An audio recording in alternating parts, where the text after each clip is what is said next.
नमस्कार दोस्तों, चलिए जानते हैं उत्तर प्रदेश की 50 फटाफट बड़ी खबरों को सिर्फ 10 मिनट में। लेकिन उससे पहले आप यह वीडियो किस जगह से देख रहे हैं, हमें कमेंट में जरूर बताएं।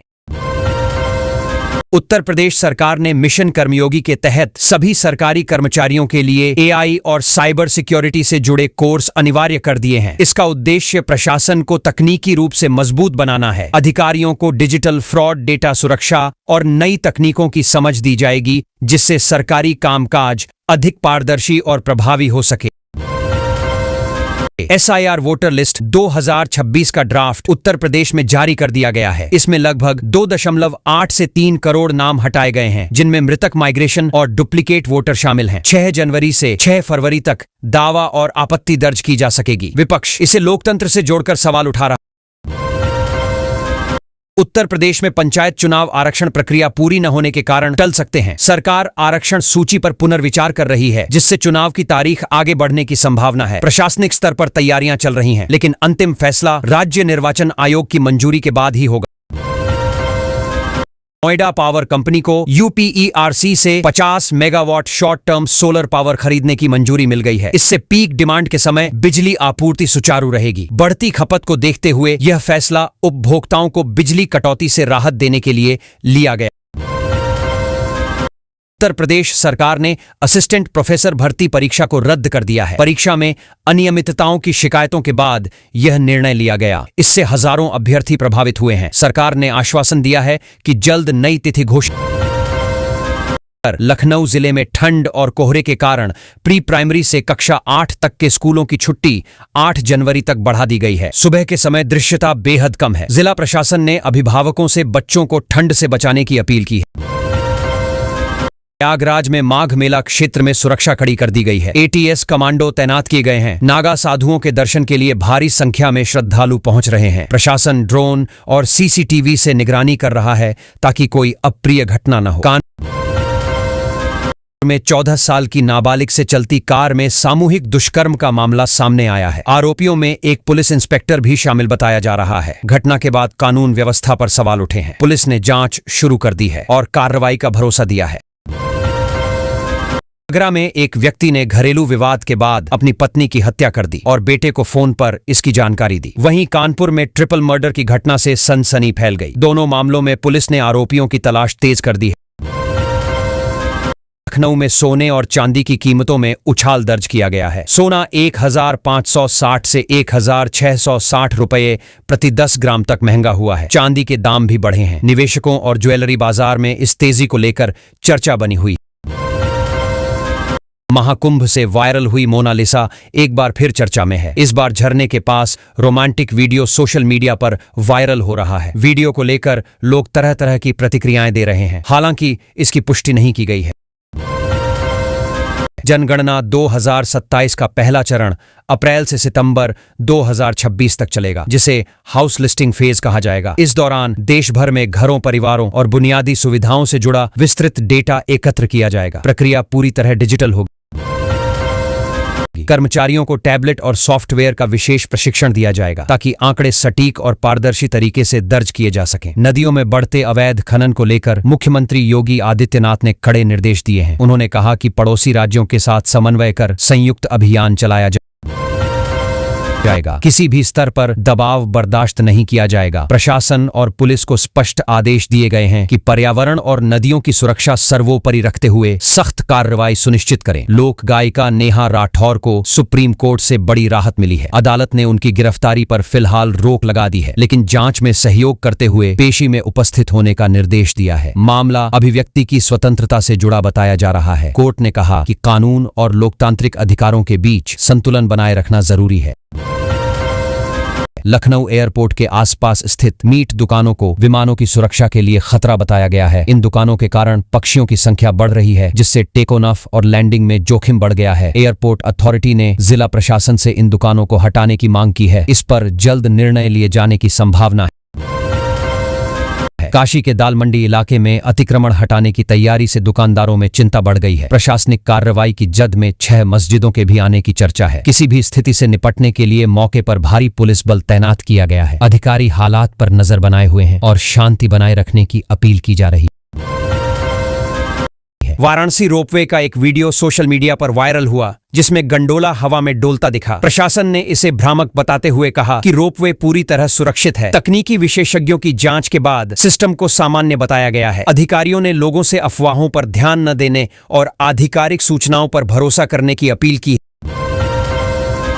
है। एक भाजपा नेता के बयान ने राजनीतिक विवाद खड़ा कर दिया है। उन्होंने कहा कि उन्हें मुसलमानों के वोट नहीं चाहिए। बयान सामने आते ही विपक्ष ने तीखी प्रतिक्रिया दी और इसे समाज को बांटने वाला करार दिया। राजनीतिक हलकों में बयान की निंदा हो रही है। पार्टी नेतृत्व की ओर से भी स्थिति संभालने के प्रयास किए जा रहे हैं। आम आदमी पार्टी के नेता संजय सिंह ने SIR प्रक्रिया में वोट कटने को लोकतंत्र पर हमला बताया है। उन्होंने आरोप लगाया कि जानबूझकर एक खास वर्ग को मतदान से वंचित किया जा रहा है। संजय सिंह ने चुनाव आयोग से इस पूरे मामले पर जवाब देने की मांग की है और निष्पक्ष जांच की अपील की है। माघ मेला के दौरान प्रयागराज जोन के ADG समेत 20 IPS अधिकारियों के तबादले किए गए हैं। इस फैसले से प्रशासनिक हलकों में हलचल मच गई है। सरकार ने इसे रूटीन प्रशासनिक प्रक्रिया बताया है। हालांकि मेले के बीच हुए तबादलों को लेकर चर्चाएं तेज हैं और अधिकारी नए दायित्व संभालने में जुट गए हैं। बुलंदशहर पुलिस ने मंदिरों से घंटियां चोरी करने वाले गिरोह का पर्दाफाश किया है। आरोपियों के पास से दर्जनों घंटियां बरामद की गई हैं। पूछताछ में कई जिलों में हुई चोरी की घटनाओं का खुलासा हुआ है। पुलिस का कहना है कि गिरोह लंबे समय से सक्रिय था और मंदिरों को निशाना बना रहा था। फर्रुखाबाद में गंगा नदी के तेज कटान से हालात गंभीर हो गए हैं। 12 राउटी क्षेत्र बाल बाल बचा है। प्रशासन ने मौके का निरीक्षण कर राहत और बचाव के निर्देश दिए हैं। ग्रामीणों में भय का माहौल है और लोग सुरक्षित स्थानों पर जाने की तैयारी कर रहे हैं। तटबंध मजबूत करने के प्रयास तेज किए गए हैं।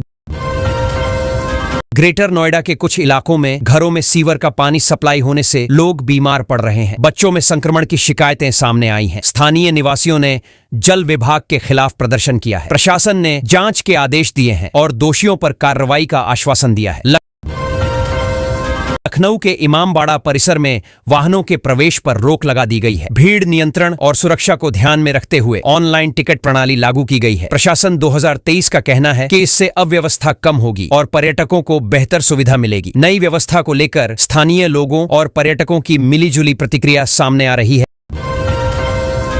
बांदा हाईवे पर एक युवती ने फुटपाथ पर बच्चे को जन्म दिया। मौके पर मौजूद एक बुजुर्ग महिला ने साहस दिखाते हुए प्रसव में मदद की और जच्चा बच्चा की जान बचाई। घटना के बाद स्वास्थ्य सेवाओं और सड़क किनारे सुविधाओं की कमी पर सवाल उठे हैं। प्रशासन ने मामले की जांच कराने की बात कही। उत्तर भारत के कई राज्यों में भीषण शीतलहर और घना कोहरा छाया हुआ है। दिल्ली, यूपी, बिहार, पंजाब और हरियाणा में स्कूल बंद कर दिए गए हैं। ट्रेनों और उड़ानों पर भी असर पड़ा है। मौसम विभाग ने चेतावनी दी है कि अगले कुछ दिनों तक ठंड और कोहरे से राहत मिलने की संभावना कम है। वित्तीय वर्ष 2025-2026 के लिए भारत की रियल GDP ग्रोथ 7.4% रहने का अनुमान लगाया गया है। नॉमिनल ग्रोथ 8% तक रह सकती है। विशेषज्ञों का मानना है कि घरेलू मांग, निवेश और बुनियादी ढांचा परियोजनाओं से अर्थव्यवस्था को मजबूती मिलेगी। वैश्विक चुनौतियों के बावजूद भारत की आर्थिक स्थिति स्थिर बताई जा रही है। T20 वर्ल्ड कप 2026 में भारत और बांग्लादेश के बीच होने वाला मैच भारत से बाहर शिफ्ट किया जा सकता है। ICC इस विकल्प पर विचार कर रही है। सुरक्षा और लॉजिस्टिक कारणों को इसकी वजह बताया जा रहा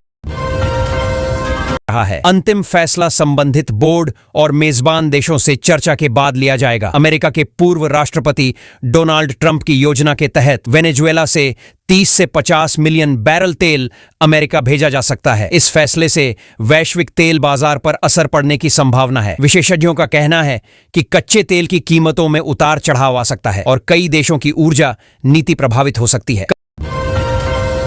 कन्या सुमंगला योजना के तहत महिला कल्याण विभाग ने जनवरी में नए आवेदनों का सत्यापन पूरा किया है। स्वीकृत लाभार्थियों के खाते में जल्द ही राशि भेजी जाएगी। जिलाधिकारियों को लंबित फॉर्म की जांच तेजी से पूरी करने और भुगतान में देरी न होने के निर्देश दिए गए हैं। इस योजना से महिलाओं और बालिकाओं को शिक्षा और आर्थिक सहायता में बड़ी मदद मिल रही है। निपुण भारत मिशन के अंतर्गत उत्तर प्रदेश के सभी प्राथमिक विद्यालयों में जनवरी में छात्रों की डिजिटल और कौशल शिक्षा की तैयारियां तेज हैं। शिक्षकों को प्रशिक्षण दिया जा रहा है और डिजिटल कक्षाओं के लिए उपकरण उपलब्ध कराए जा रहे हैं। इससे बच्चों के सीखने की क्षमता बढ़ेगी और उन्हें प्रतियोगी परीक्षाओं में सफलता मिलने में आसानी होगी।